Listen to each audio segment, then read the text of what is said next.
Hello everyone. तो अपना जो लेक्चर चल रहा है यूनिट और मेजरमेंट्स का, तो इसके न्यूमेरिकल्स में चल रहा है। ठीक है, तो इस बार भी अपने ये न्यूमेरिकल्स का कलेक्शन है वो इसी हिसाब से है, कुछ ईजी है, कुछ एवरेज है और कुछ थोड़े हाई ऑर्डर थिंकिंग के। ठीक है, तो पहला क्वेश्चन है कि in the relation p is equal to alpha upon beta into e की exponential minus of alpha z upon k theta, जहाँ p क्या है प्रेशर दे रखा है, z डिस्टेंस है, k बोल्ट्जमैन कांस्टेंट है and theta is temperature. Theta क्या दे रखा है temperature. Then the dimension of beta, उसने किसकी डायमेंशन पूछी है बीटा की। तो एक चीज़ देखो, अपन जानते हैं एक्सपोनेंशियल फंक्शन की कोई डायमेंशन नहीं होती, ये डायमेंशन लेस है। ये प्रेशर दे रखा है, उसने बीटा की पूछी है। अगर अपने को अल्फ़ा की पता चल जाए तो अपन यहाँ से निकाल सकते हैं। अल्फ़ा की पता चल जाए तो बीटा की आएगी अल्फ़ा अपॉन प्रेशर, तो अपन अल्फ़ा की चाहिए। अब अल्फ़ा इसी इक्वेशन में दिया है, यहाँ से पता चल जाएगा ये चीज़ डायमेंशन लेस है, तो अल्फ़ा की निकल सकती है अपने पास। ठीक है, तो अल्फ़ा की जो डायमेंशन आएगी, अपन जानते हैं alpha Z upon k theta क्या होना चाहिए अपना डायमेंशन लेस। ठीक है, अब ये डायमेंशन लेस होना चाहिए, इसका मतलब ये है कि एक जगह अपन रिलेशन ये भी पढ़ते हैं इज इक्वल टू के टी या के थीटा, यानी ये किसकी डायमेंशन है एनर्जी की, ये किसकी है डिस्टेंस की। तो अल्फ़ा की डायमेंशन इसके अकॉर्डिंग क्या होनी चाहिए, अगर ये डायमेंशन लेस होगा तो इसकी होनी चाहिए अपनी एनर्जी अपॉन डिस्टेंस।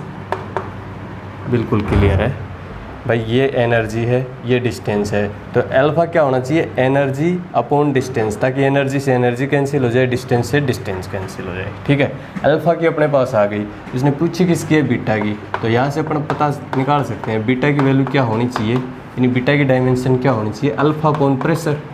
अब अल्फ़ा की अपने पास है ही एनर्जी अपॉन डिस्टेंस को एल लिख लूँ, प्रेशर की अपने को पता ही है force upon area mL/T-2 force upon area.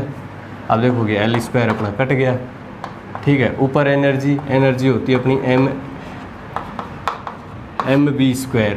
ठीक है, हाफ mv² से देखो तो mv², और नीचे अपने पास क्या बचा है mt-2, ये अभी अपना कैंसिल हो जाएगा, तो अपने बचेगा L2 अकेला L² m0 L² T0। तो अपना ऑप्शन नंबर कौन सा सही हो जाएगा पहला। ठीक है, इसी प्रकार एक और क्वेश्चन दिया गया है, नीचे क्वेश्चन दिया है if the time period is T, यानी कि अगर आवर्तकाल टी दे रखा है, ठीक है, of a vibration of a liquid drop depends upon on, किस पे डिपेंड करता है ये टी, सरफेस टेंशन एस पे डिपेंड करता है, radius of the drop R पे डिपेंड करता है, and density of the liquid.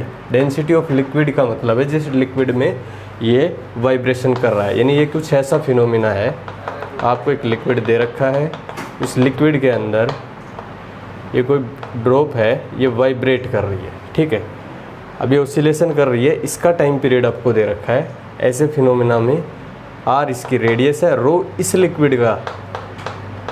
Liquid का डेंसिटी है, आर इसकी रेडियस है, और सरफेस टेंशन इसी लिक्विड का यूज लिया है। उसने पूछा है कि टाइम पीरियड क्या होगा, तो इसका मतलब है ये एक फॉर्मूला है ऐसे फिनोमिना का, तो अपने को डायरेक्ट ध्यान भी रखना है, जहाँ के की वैल्यू एक कांस्टेंट होती है और इसकी वैल्यू 2π ही आती है। ठीक है, टाइम पीरियड के साथ में हमेशा यहाँ 2π ही आता है। ठीक है, तो आपने को चाहिए इधर टाइम है, इधर किस का फंक्शन है ये सरफेस टेंशन यानी एस की पावर में मान सकता हूँ इसको एक्स, आर की पावर इसको मान सकता हूँ मैं वाई, और डेंसिटी की पावर मान सकता हूँ मैं इसको जेड।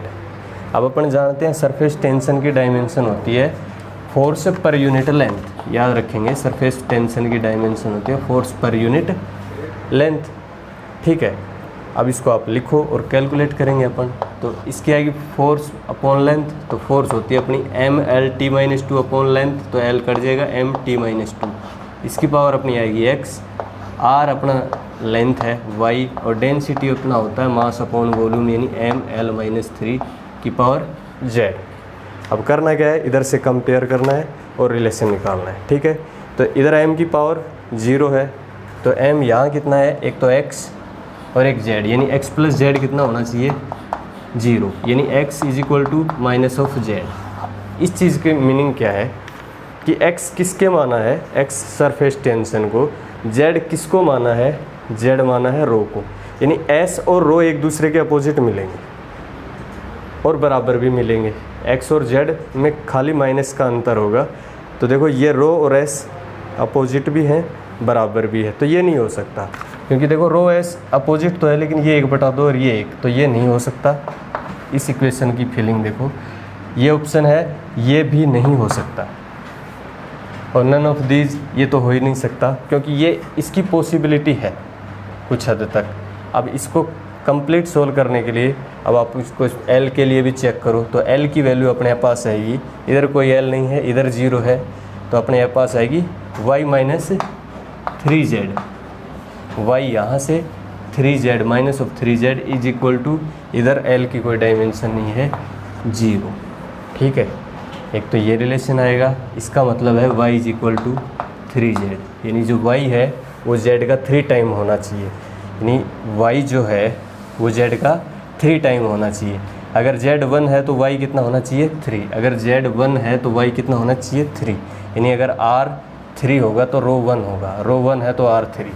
तो ऑप्शन अपना हो जाएगा पहला। अगर और सोल्व करना चाहो तो ये इक्वेशन आ गई 2। अब टाइम को कंपेरिजन करेंगे तो अपने पास आएगा माइनस ऑफ 2x यहाँ से, और बस इज इक्वल टू 1। तो x की वैल्यू अपने पास आ जाएगी माइनस ऑफ हाफ, यानी ये वाला s जो है वो माइनस ऑफ हाफ। यहाँ से देखोगे तो z की वैल्यू आएगी अपनी प्लस हाफ, तो प्लस हाफ। अब जब यहाँ तुम z की वैल्यू प्लस हाफ रखोगे तो y की वैल्यू आएगी 3/2, तो y की वैल्यू आएगी 3/2, यानी रूट ऑफ r³। ठीक है, तो अपना ऑप्शन कौन सा सी हो जाएगा, सेकेंड। ठीक है, इसको आप डायरेक्ट फॉर्मूले की बेसिस पे भी याद रखेंगे, ये इस फिनोमिना का डायरेक्ट फॉर्मूला होता है। ओके, तो अपना नेक्स्ट क्वेश्चन है कि उसने बोला है E, M, L and G denote energy. E को क्या बोला है, एनर्जी, M को मास, L को ध्यान रखना लेंथ नहीं है यहाँ, L का ध्यान रखना, लेंथ नहीं बोला है, इसने बोला है angular momentum, and G gravitational constant, गुरुत्वाकर्षण नियतांक रेस्पेक्टिवली, मतलब क्रम से है ये सब। ठीक है, देन द डायमेंशन ऑफ, एक आपको एक्सप्रेशन दिया है और उसकी पूछिए कि इसकी डायमेंशन कैसी है। ठीक है, एक्सप्रेशन में क्या क्या दिया है, E into L² upon m की पावर 5 इंटू G²। ठीक है, और पूछा क्या है कि ये एंगल की है, लेंथ की है, मास की है या टाइम की है। ठीक है, तो अपने को क्या करना है, एनर्जी की डायमेंशन, यानी कि इस फॉर्मूले में ये सब चीज़ें अपने लिए बिल्कुल इजी है, सबकी डायमेंशंस अपन जानते हैं, तो अपन याद भी रख सकते हैं। ठीक है, तो याद तो है ये अपने, तो एनर्जी की होती है mv²। ठीक है, एंगुलर मोमेंटम की होती है अपनी mvr, यानी मास वेलोसिटी इंटू, तो अपना आएगा mL2t-1। इसका क्या है, अपना स्क्वायर है अपॉन m की पावर 5 है इंटू G², G की आपको ध्यान है m-1 L3t-2। अपने को याद भी रखनी है ये सब चीज़ें, G की तो याद रखनी है। अब इसको आप कैलकुलेट करो तो m² और m, ठीक है, तो ऊपर हो जाएगा 2 और एक पावर 3, और नीचे हो जाएगा माइनस, ये है तो -2 और 3, तो यानी m तो सारा अपना कट जाएगा, m बचेगा भी नहीं। ठीक है, अब ऊपर क्या क्या बचेगा, L² बचेगा अपना, और L की पावर 4 ये, तो L की पावर 6 बचेगा, T² और T² यानी T की पावर -4 यहाँ बचेगा, और इसमें क्या क्या बचेगा, ये बचेगा L की पावर 6 और T की पावर -4, यानी कि ये क्वांटिटी क्या बची अपनी, डायमेंशन लेस। अब देखो इनमें से इसने ऐसा लिखा नहीं कि डायमेंशन लेस, इसने नाम दिए हैं एंगल, लेंथ, मास और टाइम। अब इन 4 में से अपने को फाइंड आउट करना है कौन सी क्वांटिटी डायमेंशन लेस होती है, टाइम नहीं होती, मास नहीं होती, लेंथ नहीं होती, एंगल अपनी डायमेंशन लेस होती है। ठीक है, इसके साथ दूसरा क्वेश्चन दिया है कि प्रतिरोध की विमाएँ यानी कि रेजिस्टेंस की डायमेंशन निम्न में से किसके समान है। वही 4 ऑप्शन आपको मिले हैं कि इन 4 में से किसकी डायमेंशन रेजिस्टेंस की डायमेंशन के इक्विवेलेंट है। ठीक है, तो कैसे करना है, रेजिस्टेंस की डायमेंशन अपन जानते हैं T is equal to L upon R से रेजिस्टेंस की डायमेंशन आएगी, वो आएगी इंडक्टर अपॉन टाइम। अब इंडक्टर का मैंने डायरेक्ट याद करवा रखा है ML2T-2 अपॉन टाइम। ठीक है, इंडक्टर अपॉन टाइम, ये अपना हो गया रेजिस्टेंस। तो ये T की पावर कितना हो जाएगा -3। अब ये अपना रेजिस्टेंस है, इसको किस दो के टर्म में लिखना है, H और E। देखो ऑप्शन में इसके अलावा कुछ नहीं है, तो H और E यानी H की पावर X और E की पावर Y। अब देखो H को क्या लिखा जा सकता है, H अपना L angular momentum, H angular momentum, तो यहाँ से लिखा जा सकता है ना।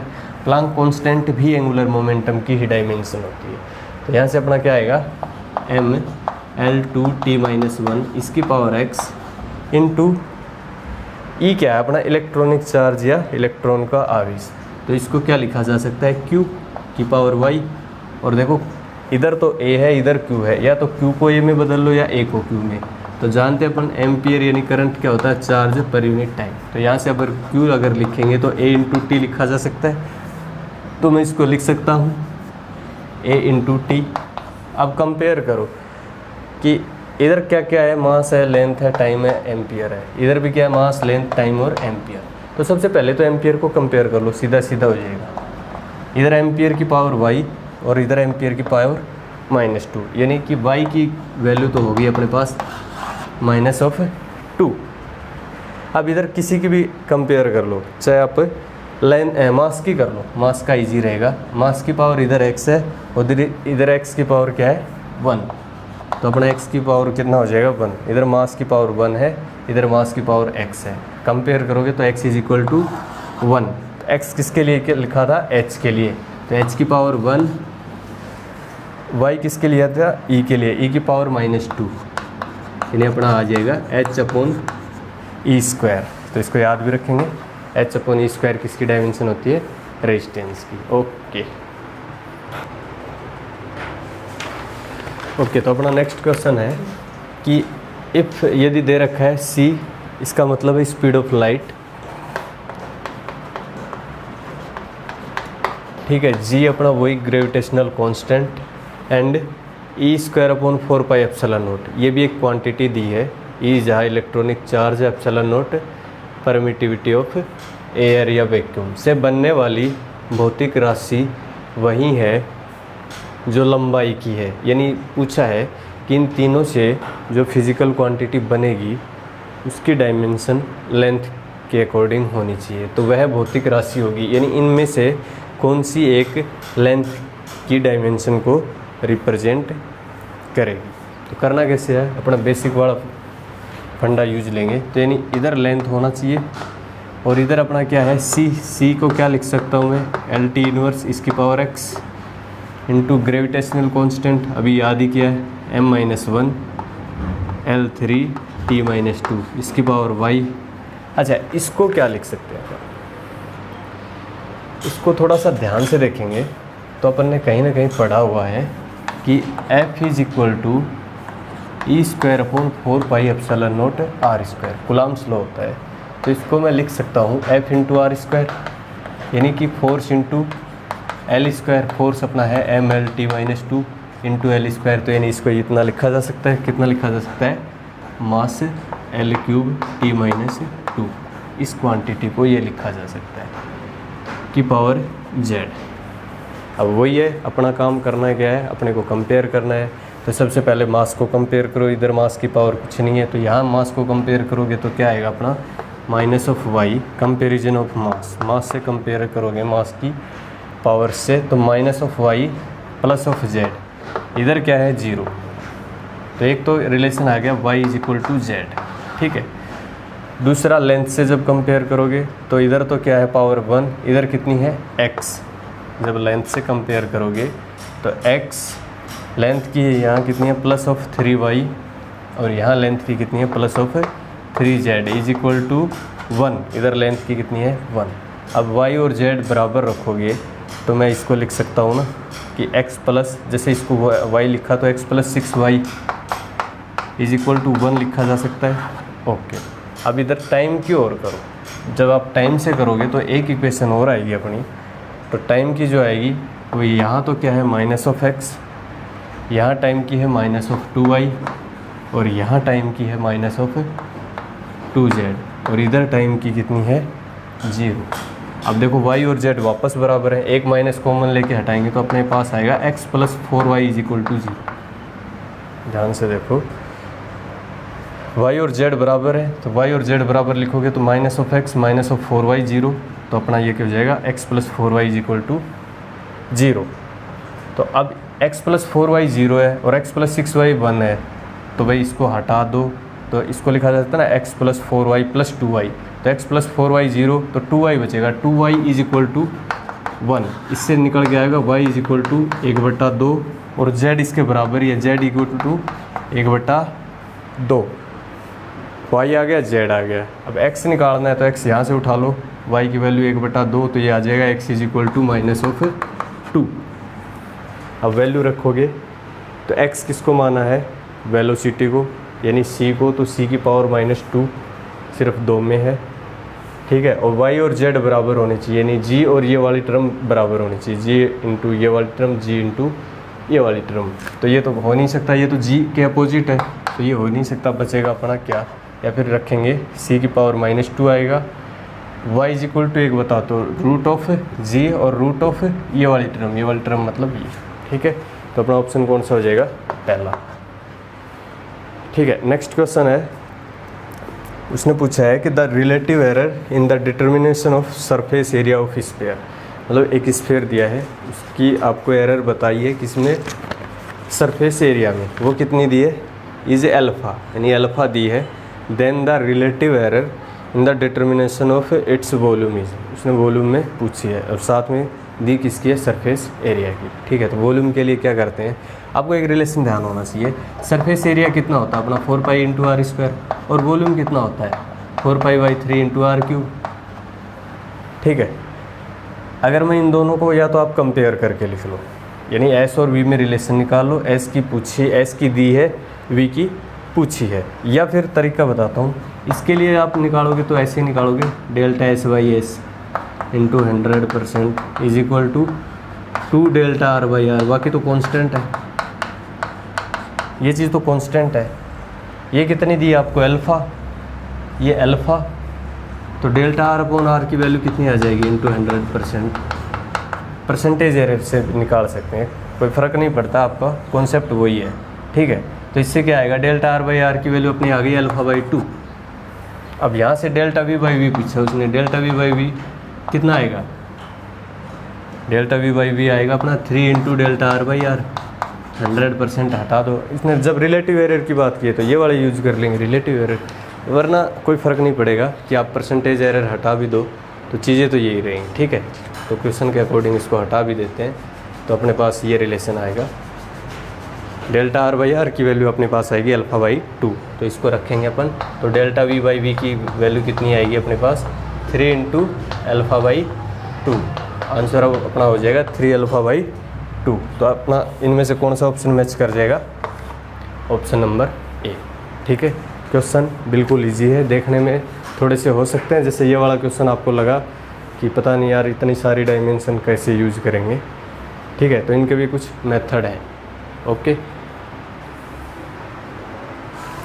तो अपना नेक्स्ट क्वेश्चन है, नेक्स्ट क्वेश्चन दे रखा है, if the capacitance is measured in terms of u made by e क्या अपना वही इलेक्ट्रॉनिक चार्ज, ए क्या अपनी बोर रेडियस, और एच क्या अपना प्लांक कांस्टेंट, और सी वापस क्या है स्पीड ऑफ लाइट। तो उसने पूछा इनमें से चार में से कौन सा रिलेशन सही होगा। ऑप्शन दे रखे you you you you you को कितने टर्म्स में लिख रखा है, ई सी एच और ए नोट। ई इलेक्ट्रॉनिक चार्ज, ए नोट बोर रेडियस, एच अपना प्लांक कांस्टेंट, सी अपनी क्या है वही स्पीड ऑफ लाइट, ठीक है। तो वापस इसी को भी अपने उसी मेथड से करते हैं, होने को तो दूसरे मेथड से भी हो जाएगा, लेकिन पहले अपना बेसिक मेथड देखते हैं, ठीक है। तो कैपेसिटी की होती है अपनी, टाइम पता है अपने को पढ़ा है √LC, तो यहाँ से कैपेसिटी की आएगी C = T²/L, यानी टाइम का square upon inductor, C²L² CL = T², तो CL = T²। तो कैपेसिटी की मैं डायरेक्ट लिख दूँ तो ये अपने पास आएगी T⁻², ml/2t-2a-2 यही होती है। इसको यूज करेंगे तो ऊपर ले जाएंगे तो अपने पास c की वैल्यू आएगी, वो आएगी m-1, ठीक है, l-2, और ये t जब ऊपर जाएगा तो t की पावर 4, इसको हटा देता हूँ मैं, और a की पावर 2। तो ये हो गया अपना कैपेसिटी की यूनिट, ठीक है, ये अपनी कैपेसिटी की यूनिट हो गई। कितना, m-1 l-2 t4a²। अब इसको इसकी टर्म में लिखो। सबसे पहले जैसे ई की टर्म में लिखेंगे तो ई की टर्म में क्या लिखेंगे, ई क्या अपना चार्ज, और चार्ज को अपन क्या लिख सकते हैं, Q = 80, जस्ट अभी थोड़ी देर पहले अपन ने देखा है। तो 80 की पावर सपोज करो x लिख दूँ मैं, a0 यानी लेंथ की पावर में y लिख दूँ, फिर अपना क्या है h अपन जानते हैं ml/2t-1, इसको पावर में z लिख दूँ, और बच गया अपना c यानी LT इनवर्स, इसको मैं क्या लिख दूँ, w लिख दूँ।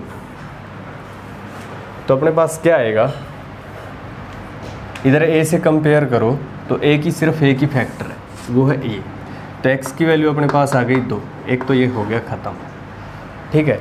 अब अपने को चाहिए m की, तो आप एक बार m से कंपेयर करो, फिर l से, फिर t से। इसके बाद मैं एक शॉर्टकट बता दूंगा कैसे करते हैं, ठीक है। अब आपको करना है मास से, तो मास तो इधर अपना -1 है, इधर मास देखो कितना है, a की बार है, वो है z, तो z की वैल्यू हो गई अपने पास -1। एक बार इनको ऑप्शन में देख के चेक करो कि कहीं अपना सॉल्यूशन तो नहीं मिल रहा है। x किसको लिया है मैंने, x इलेक्ट्रॉनिक चार्ज को, तो e² ऊपर है, सब में है, एक तो ये नहीं हो सकता। फिर z = -1, z किसको लिया है, z लिया है मैंने प्लांक कांस्टेंट को, तो z = -1 यानी कि h आएगा नीचे, तो h नीचे नीचे, तो ये भी कट हो गया। अपने पास बचे 2 ऑप्शन, ठीक है। अब 2 ऑप्शन के लिए आपको दूसरा निकालना पड़ेगा, या तो e²/h दोनों में कॉमन है, या तो c/a0 आएगा या a/c0, ठीक है। तो अपने पास x आ गया, z आ गया। अब y और w निकालना है, तो आप लेंथ से कंपेयर करो। तो लेंथ इधर कितनी है अपनी, एक तो y, इधर लेंथ कितनी है +2z, और इधर लेंथ कितनी है अपनी w, = इधर लेंथ कितनी है -2। एक तो ये इक्वेशन है, ठीक है। दूसरी, अब टाइम से करोगे तो दूसरी इक्वेशन और आएगी, इधर आएगी अपनी x, इधर आएगी -z, और इधर आएगी -w, that is equal to time की वैल्यू यहाँ कितनी अपनी 4। तो x पता है, z पता है, w निकल जाएगा, x की वैल्यू 2, z की वैल्यू -1, तो 2 1 3, उधर जाएगा तो -3, तो w की वैल्यू अपने पास आएगी -1, ठीक है। तो w किसको लिया है मैंने, c को, तो यानी c-1 यानी c नीचे आएगा, तो अपना ऑप्शन हो जाएगा c ही। या फिर इसको रख सकते हैं हम, इसमें रखोगे y की वैल्यू कितनी है, y की फाइंड आउट करनी है, z की वैल्यू -1 है, तो ये हो जाएगा y -2, w की वैल्यू -1 = -2, ये कट जाएगा, y की वैल्यू अपने पास आएगी 1।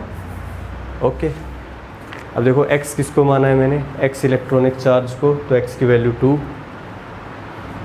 y किसको माना है, बोर रेडियस को, तो y की वैल्यू 1, ठीक है। h को मैंने माना है z के फॉर्मेट में, तो z की वैल्यू -1, ओके, और c की वैल्यू भी -1, ठीक है।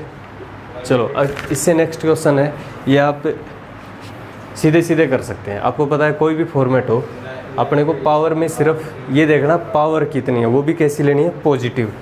और इसने क्या दे रखा है, एक क्वांटिटी दे रखी है ABCD के फॉर्मेट में। उसने बोला है A, B और CD में परसेंटेज एरर कितनी है, A में 2, B में 1, C में 3, D में 5, और उसने पूछा P में मैक्सिमम कितनी होगी। इस सब की दे रखी है, P की पूछी है, तो वही अपना सीधा सीधा फॉर्मूला लगाएंगे। A की कितनी पावर है, 1/2, A की एरर कितनी है 2%, प्लस ऐड करते जाओ, B की कितनी पावर है 2, एरर कितनी है 1%, C की पावर कितनी है 3, एरर कितनी है 3%, C में 3% है, ठीक है। D की पावर कितनी है -4, माइनस को छोड़ो, पावर देखो कितनी है 4, परसेंटेज एरर कितनी है 5।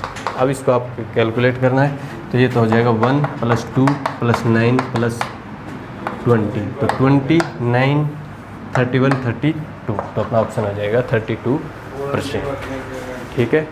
ओके, ओके, तो अपना नेक्स्ट क्वेश्चन है, और ये एक अच्छे एग्ज़ाम में भी आया था, आरओ स्कूल जो हरियाणा में होता है, आरओ स्कूल में आया था हरियाणा में।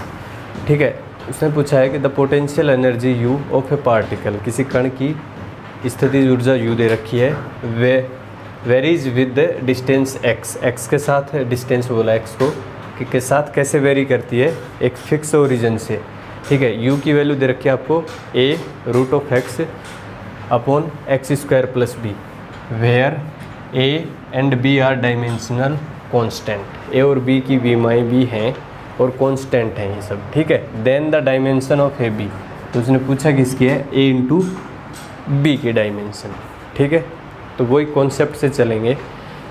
सबसे पहले देखो अपने को ए बी की पूछी है, तो क्लियर कट है कि बी की डायमेंशन यहाँ से क्लियर कट निकल के आ रही है, लेंथ का स्क्वायर होगी। अपन जानते हैं कि सेम डायमेंशनल क्वांटिटी ही ऐड या सब्सट्रैक्ट होती है। ठीक है, तो क्या आएगा, एक्स स्क्वायर यानी लेंथ का स्क्वायर है, वही तो किसकी है, बी की। अब चाहिए किसकी, ए बी की। तो क्या करो भाई, ये एक्स स्क्वायर है, अपने को चाहिए ए बी की, तो u is equal to A of root X, ये एक्स स्क्वायर की आएगी, तो b को लिख ही देता हूँ। चलो अब इसको b से ऊपर नीचे मल्टीप्लाई कर दो, कोई फ़र्क नहीं पड़ेगा। इसको चाहिए किसकी, ए बी की। ठीक है, तो ए बी की अपने पास आएगी u, ए बी की आएगी u अपॉन रूट एक्स, और ये वाली चीज़ मल्टीप्लाई में होगी यानी कि X square plus B into B.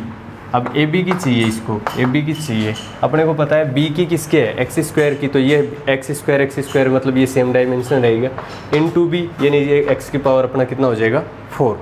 भाई बी की एक्स स्क्वायर है, तो एक्स स्क्वायर प्लस बी की भी एक्स स्क्वायर, और इंटू बी यानी उसको भी एक्स स्क्वायर, तो एक्स की पावर हो जाएगा अपना 4।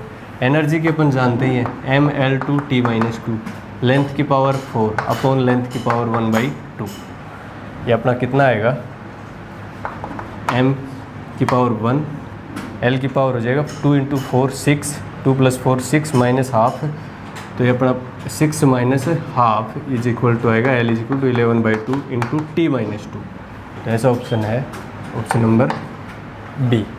ठीक है, इसके बाद नेक्स्ट क्वेश्चन एक और दिख रहा है अपने को, वो क्या दे रखा है कि उसने पूछा है कि एक क्वांटिटी है x और उसकी वैल्यू क्या है, epsilon not L into V upon T. तो जहाँ वेरिएबल्स क्या क्या दे रखे हैं आपको, एप्सिलॉन नॉट दे रखा है परमिटिविटी, L दे रखा अपना लेंथ, ध्यान रखना L लेंथ भी होता है, इंडक्टर भी होता है, लेकिन बोला उसने L क्या अपना लेंथ, V क्या अपना पोटेंशियल, T क्या अपना टाइम।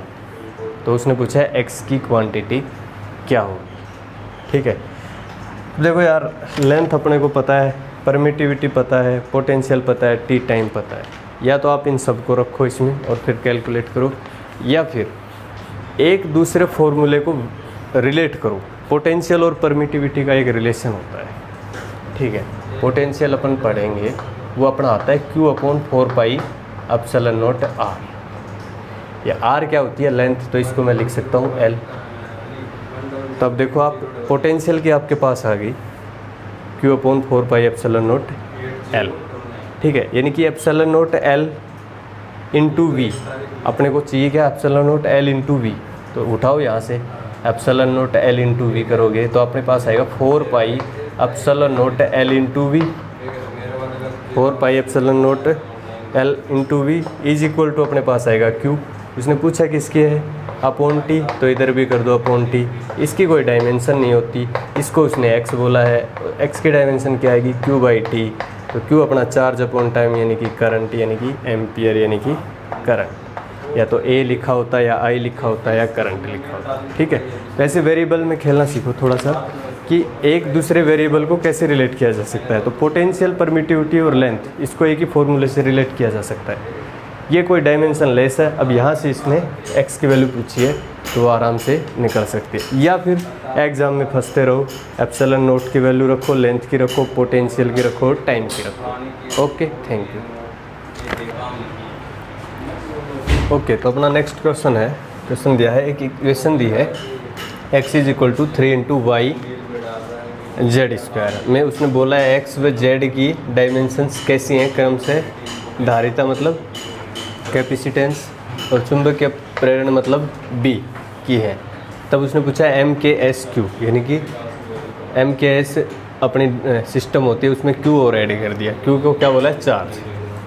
पद्धति में Y का B में सूत्र है, उसने एक क्वांटिटी में आपको X और Z की दी है, Y की विमा पूछी है। तो सीधी सी बात है, Y की विमा क्या होगी? यहाँ से X की विमा अपॉन Z स्क्वायर की विमा, ठीक है। X को क्या बोला है? कैपेसिटेंस यानी C की विमा अपॉन Z को क्या बोला है? मैग्नेटिक फील्ड या मैग्नेटिक इंडक्शन B स्क्वायर, ठीक है। अब अपने C की सीधी लिख सकते हैं। C अपना यहाँ से जब नोट करेंगे T = √LC, तो L की अपने को हमेशा परमानेंट याद रखनी है, ठीक है। अब C की लिखेंगे तो C की आएगी अपनी T²/L, क्लियर है ना? C की आएगी T²/L, टाइम का स्क्वायर अपॉन इंडक्टर। अब इंडक्टर की अपने को याद है ML2T-2A-2, साथ में B। अब मैग्नेटिक फील्ड की कहाँ से याद करनी है? F = M/B। M अपना होता है एम्पियर इंटू मीटर, ठीक है। तो यहाँ से B की आएगी force upon ampere into metre. Force की क्या होती है? ML_T-2 अपॉन एम्पियर को एम्पियर, मीटर को लेंथ, तो ये आ जाएगा अपना B, ठीक है। और इसका क्या करना है? स्क्वायर। तो पहले B को देखो एक बार आराम से। B आएगा अपना MT-2 upon A। Upon A तो मैं ऊपर ले जा सकता हूँ, और इसका क्या करना है? स्क्वायर। तो अपने पास क्या आएगा? T² A² upon ML/2 T-2 A-2। अब इसका स्क्वायर करोगे तो M² T-4। अब इसको और कैलकुलेट करोगे तो अपने पास कितना आएगा? एकदम ध्यान से देखोगे तो इसको ऊपर ले आओ तो M की 2 और 3, तो M आएगा अपना -3। तो मैच करो, 3 में कॉमन हो रहा है, ठीक है। अब लेंथ को भी ऊपर ले आओ तो L आएगा अपना, L यहीं है और कहीं नहीं, तो L आएगा -2। तो इसमें अगर मैच करोगे -3 L -2, ये 2 ऑप्शन बचेंगे। तो ये नहीं हो सकता और ये नहीं हो सकता, ठीक है।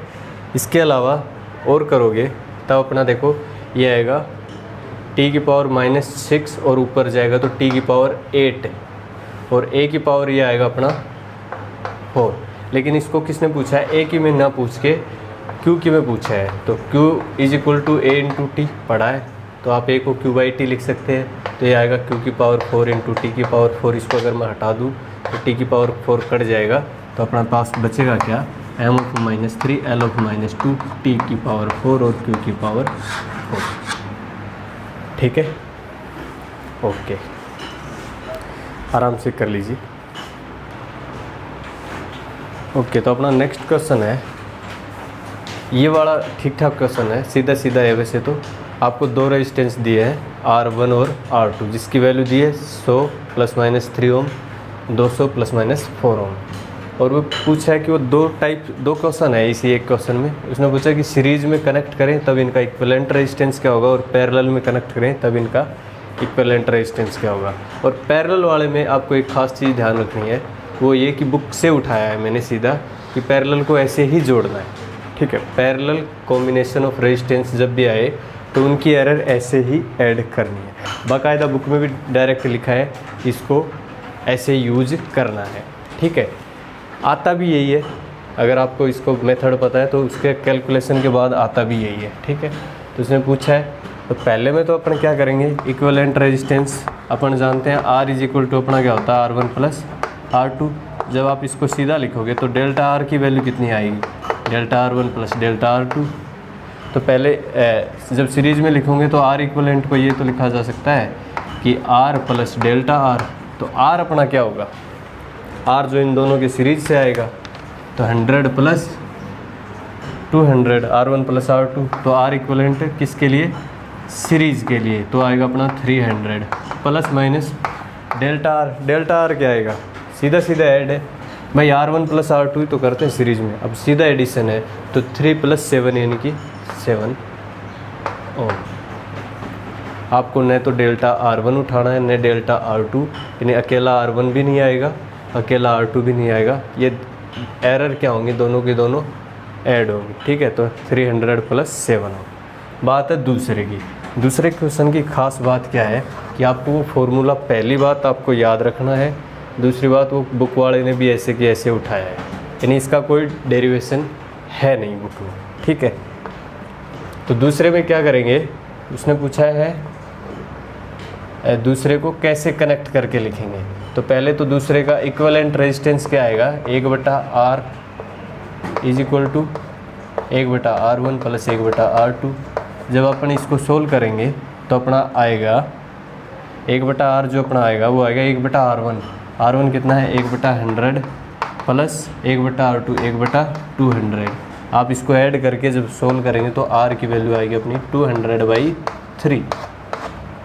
ये कितना आएगा 67.67 या 7 भी लिख सकते हैं, ठीक है, 67.67। यानी ये तो क्लियर है, ये सब ऑप्शन में सेम है। अब दिक्कत कहाँ है, दिक्कत है डेल्टा आर की, यानी कि इस इक्विवेलेंट पैरेलल में इसको ऐसे लिखा जा सकता है ना, R P is equal to R plus delta R. तो आर तो अपना आ गया, अब डेल्टा आर क्या यूज लें, तो पैरेलल के लिए डेल्टा आर इसने बोला है, डेल्टा आर क्या यूज लेंगे, delta R upon R square, delta of R1 का डेल्टा R1 कितना दे रखा है 3 अपॉन R1 स्क्वायर, R1 का स्क्वायर कितना दे रखा है 100 का स्क्वायर, प्लस डेल्टा R2 कितना दे रखा है 4 अपॉन R2 का स्क्वायर, R2 कितना दे रखा है 200 का स्क्वायर, ठीक है। डेल्टा R अपने को चाहिए किसके लिए, पैरेलल कॉम्बिनेशन के लिए, और R अपना आ गया सीधा सीधा, तो अपन डेल्टा R लिख सकते हैं ना। डेल्टा R क्या होगा अपना, R स्क्वायर को मल्टीप्लाई करो, R कितना है 200/3, तो 200/3 इसका स्क्वायर इंटू 3 अपॉन 100 का स्क्वायर प्लस 200/3 इसका स्क्वायर इंटू 4 अपॉन 200 का स्क्वायर। अगर जब इसको अपन कैलकुलेट करेंगे तो ये 100 का स्क्वायर कट जाएगा, इधर भी 100 का स्क्वायर कट जाएगा, डेल्टा आर की वैल्यू अपने पास बचेगी, यहाँ तो आएगी 4/9 इंटू 3 प्लस इधर कितना आएगा अपना 4/9 इंटू 4, ठीक है। 4/9 कॉमन लेने के बाद आएगा ये अपना 28/9, ठीक है। तो ये कितना आएगा, इसका देखो 100 स्क्वायर कट जाएगा, ये 2 से 2 कट जाएगा, तो ये जो 4 लिखा था मैंने वो गलत है, तो 4/9। तो इसका अब जब कैलकुलेट करोगे तो आएगा 4/9 कॉमन लोगे तो 3 + 1 यानी आएगा अपना 16/9, ठीक है। अब इसको जब सोल्व करोगे तो 9 × 1 1 और साथ में कितना आएगा अपने पास 1.8, लगभग 8 बार चला जाएगा, आगे 7 बार जाएगा, लेकिन 1.8 अपना क्या हो जाएगा इक्विवेलेंट में डेल्टा आर। तो अपना ऑप्शन कौन सा हो जाएगा, बी। बात करेंगे इसकी कि ये कहाँ से आता है, जब बुक में नहीं है तो इसको कहाँ से लिखा है, ठीक है। तो इसके लिए मैंने इसी के जस्ट आगे वाले में इसको मैंने डिराइव करके लिखा है, या फिर एक क्वेश्चन बना के आपको समझाया है, ठीक है। ओके,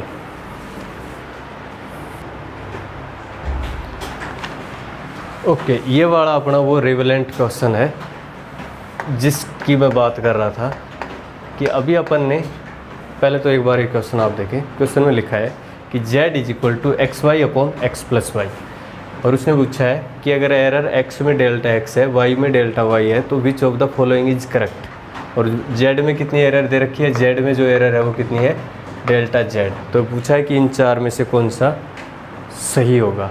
ऐसे क्वेश्चन अपने आते नहीं हैं, ये थोड़े बिल्कुल हाई लेवल हो जाता है वैसे तो, लेकिन इतना कुछ भी हाई लेवल नहीं है। मैं ये बता रहा हूँ कि इसको मैंने एक क्वेश्चन का फॉर्मेट दिया है, क्यों, क्योंकि जस्ट अब हमने पढ़ा था कि delta R upon R square is equal to delta R1 upon R1 square plus delta R2 upon R2 square. ये कब आता है, ये एरर तब आती है जब 1/R is equal to 1/R1 plus 1/R2। ऐसा रिलेशन अब यूज लेते हैं तो उसका एरर का कॉम्बिनेशन ऐसा होता है। अब देख के समझ तो आ रहा होगा आपको सीधा कि इसको मैं लिख सकता हूँ 1/z इज इक्वल टू, आप इसको जब रिवर्स करोगे तो अपने पास रिलेशन आएगा 1/z equal to 1/x plus 1/y, यानी कि इसी को इन्वर्ट करके लिखा है, ठीक है। तो ये तो क्लियर कट है, देख के समझ आ रहा होगा कि इसका ऑप्शन तो 4th बने रहा है। लेकिन बात कर रहा हूँ मैं कि आता कैसे है। तो आता कैसे है, इसका बिल्कुल एक ही प्रोसीजर है, वो आप याद भी रखेंगे। ठीक है। इसका जो प्रोसीजर है वो क्या है कि जो भी फंक्शन आपको दिया है उसका पहले तो ले लॉगरिथम। तो अपन दोनों साइड लॉगरिथम लेंगे तो क्या आएगा, नेचुरल लॉग लेंगे तो अपने पास आएगा ये वाला। ठीक है, यानी ये फर्स्ट स्टेप है, किसी भी प्रकार का फंक्शन हो सबके लिए यही वैलिड होता है। ठीक है, अब आप इसको, एक तो होता है इसमें z plus delta z error लिखो, या फिर मैं कहता हूँ इसको सीधा डिफ्रेंशिएट कर दो। तो log z का होगा 1/z और z का होगा डेल्टा z।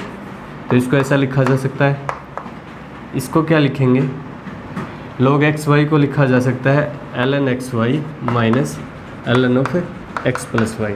ये प्रॉपर्टी है लॉगरिथम की। अब इसको जब आपने डिफ्रेंशिएट किया, इसको तो कर दिया, इसको करोगे तो अब क्या आएगा 1/x ऑफ y, और यहाँ कितना आएगा अपना, यहाँ आएगा अपना डेल ऑफ एक्स वाई। ठीक है, माइनस इसको करेंगे तो अपना आएगा x प्लस वाई, इधर आएगा del of x plus Y. ठीक है, अब इसको और रीअरेंज करेंगे तो इसको लिखा जा सकता है delta z by Z is equal to, इसको अपन लिख सकते हैं x of delta y plus y of delta x, differentiate है अपॉन एक्स वाई। और इसको क्या लिखा जा सकता है, minus of delta x upon x plus Y, और इसको लिखा जा सकता है minus of delta y upon x plus Y. ठीक है, अब इसको लिखा जा सकता है delta z by Z is equal to, आप ये x से x कट जाएगा तो अपने पास ये बचेगा delta x upon x plus delta y upon y। x से x कट जाएगा डेल्टा y अपॉन y, आगे टर्म y से y कट जाएगा डेल्टा x अपॉन x। इधर तो ये टर्म बचेगा, माइनस में अपने पास क्या बचेगा delta x upon x plus Y, minus में बचेगा delta y upon x plus Y.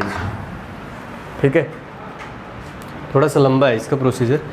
अब करना क्या है, इसमें डेल्टा x कॉमन ले लो इन दोनों टर्म में, तो अपने पास क्या आएगा,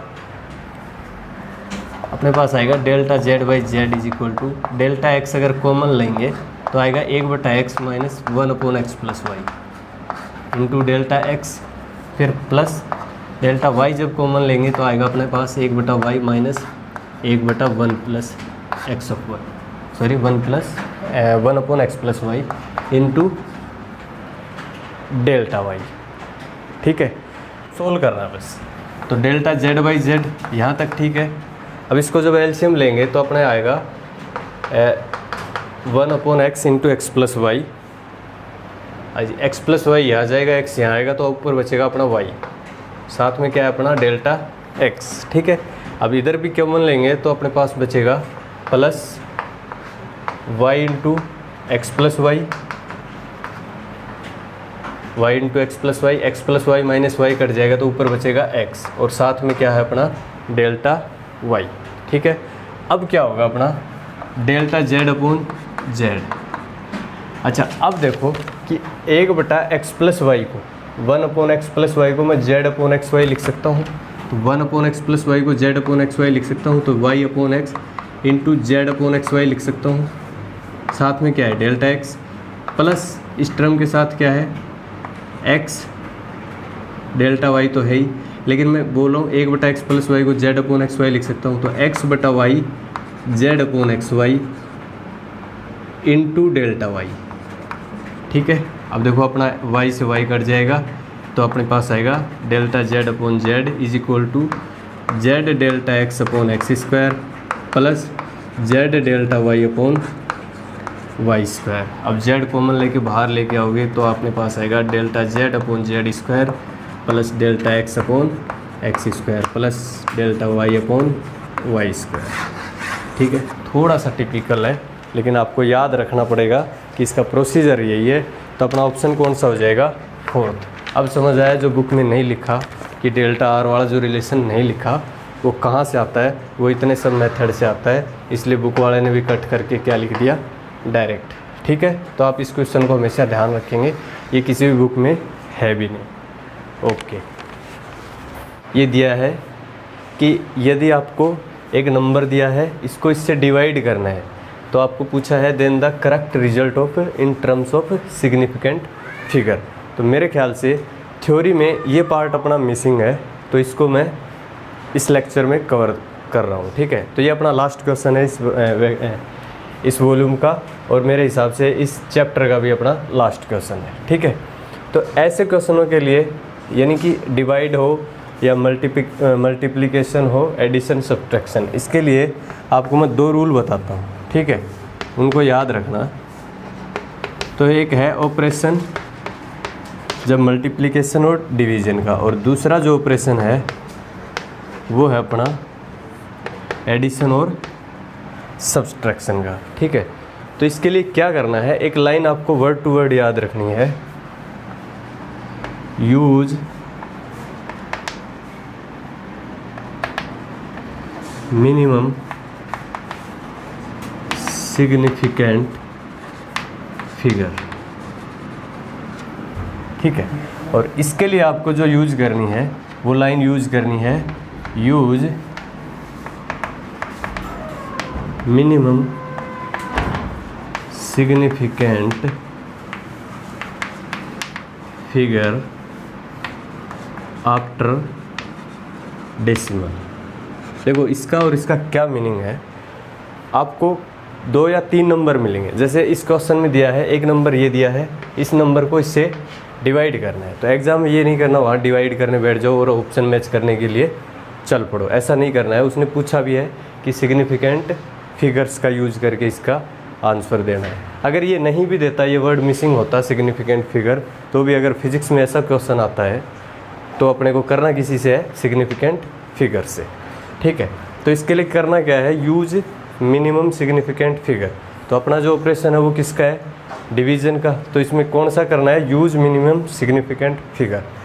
यानी कि आपको जो भी 2 नंबर दिए गए हैं, हो सकता है 2 दे दे, 3 दे दे, जितने भी, तो इनमें से आप चेक करो कि किसके मिनिमम सिग्निफिकेंट फिगर हैं। तो इसमें कितने सिग्निफिकेंट फिगर हैं, 1 2 3 एंड 4, और इसमें कितने हैं, 1 2 और 3। तो आपको कौन सा यूज करना है, यूज मिनिमम सिग्निफिकेंट फिगर। तो सबसे मिनिमम कौन सा फिगर है, इसके पास कितने सिग्निफिकेंट फिगर है, 3। तो आंसर में भी कितने होने चाहिए, 3। इस लाइन का ये मतलब है कि आप कितने सिग्निफिकेंट फिगर यूज करेंगे। तो जो मिनिमम है किसमें, जो 2 ऑपरेशन के बीच में मिनिमम है, मिनिमम इसमें है कितने हैं अपने, 3। तो आंसर में कितने होने चाहिए, 3। तो अब इनमें चेक करो, एक ही ऑप्शन ऐसा मैच होगा। देखो 1 2 3 4 ये नहीं होता, 1 2 3 4 5 ये भी नहीं होगा, ये भी नहीं होगा, 1 2 3। तो अपना ऑप्शन हो जाएगा फर्स्ट 38.4। ठीक है, अब दूसरी लाइन का यही मतलब है। सपोज करो अगर यही क्वेश्चन होता एडिशन के लिए, तो आप इसको ऐड करते, तो ऐड करने के बाद अपना आता आंसर 6099, यानी अपना आंसर होता 9.06। ठीक है, लेकिन इस लाइन का मतलब क्या है, इस लाइन का मतलब है use minimum significant figure after decimal. इसको याद रखना, आफ्टर डेसिमल। तो पहले आप इनमें चेक करो कि किसके मिनिमम फिगर हैं सिग्निफिकेंट डेसिमल के बाद। तो डेसिमल के बाद इसमें कितने हैं, 2, इसमें भी कितने हैं, 2। तो इन दोनों में 2, तो आंसर में कितने होने चाहिए डेसिमल के बाद, 2। तो ये इत्तेफाक से है कि इसमें 2 ही आ गए, वरना अदरवाइज़ ऐसा भी हो सकता था कि ये होता, मान लो अपना 97.5। एक फिगर अपनी होती, फॉर एग्ज़ाम्पल एक फिगर अपनी होती 97.5, उसमें आपको ऐड करना होता 2.54। तो क्या करते हैं अपन, इसको जब ऐड करोगे तो अपना आता 2.54, तो 99.04।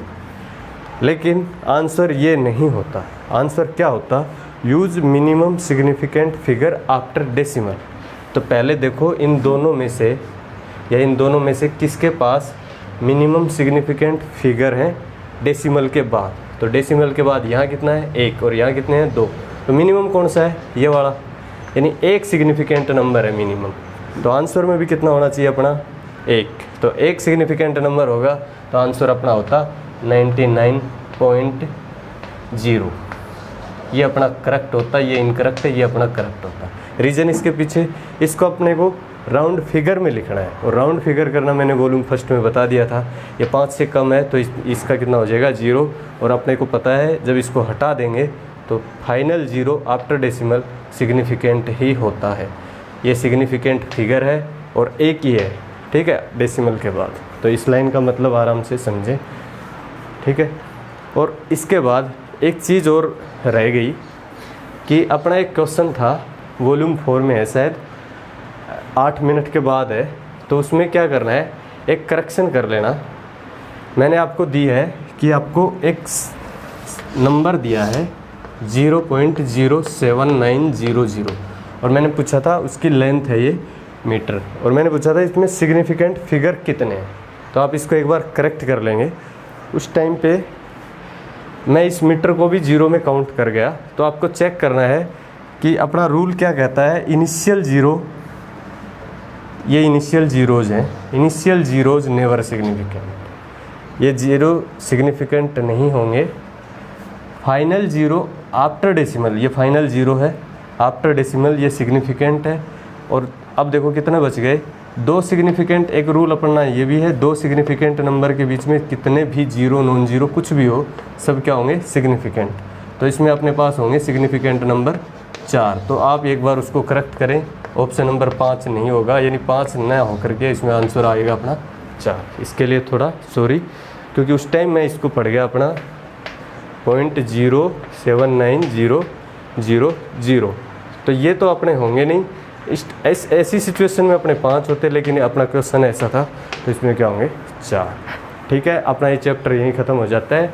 तो ज़रूर मैं वापस से रिकमेंड करूँगा, पहले आप वॉल्यूम 1, 2, 3, 4, 5 ऐसे देखें। ये अपना 6 वाला चल रहा है और 6 चैप्टर में अपना पूरा क्या हो गया, कंप्लीट। अब इसके अगले वाला जो चैप्टर अपना चलेगा वो चलेगा मोशन का, या 1D 2D 3D मोशन, ठीक है, या motion in 1 plane, 2 dimension, 3 dimension, ये सब। ठीक है, ओके, थैंक यू।